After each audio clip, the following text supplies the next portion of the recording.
Purihin ng Diyos, purihin ng ating Panginoon. Gusto mo bang maging santo?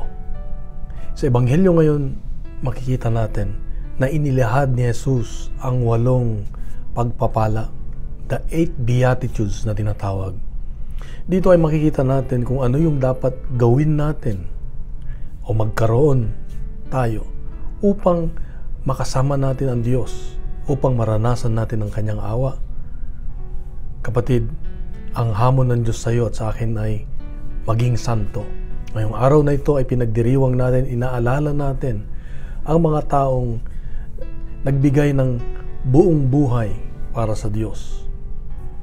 Gumawa sila para sa Diyos. Kaya nga, sila ay mapalad dahil sila ay namamahinga at nag-e-enjoy na sa piling ng Diyos. Kapatid, ito ang pinakamagandang pangarapin natin sa buhay, ang makasama ang Diyos. So paanong gagawin natin? Isa-isahin natin na basahin ang 8 pagpapala na tinatawag, the 8 Beatitudes. At makikita natin doon ano yung mga kulang tayo o yung wala tayo. At doon tayo mag-focus at gumawa. Kapatid, mahirap maging santo. Pero itong hamon ng Diyos sa atin ngayon, sa iyo at sa akin, na pilitin natin na maging santo dahil ito ang ating tawag.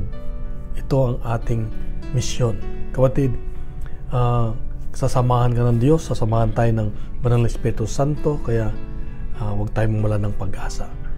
Mahal ka ng Diyos, mahal ako ng Diyos, mahal tayo ng Diyos. Bukas muli, meron siyang magandang mensahe sa atin. God bless. God is good.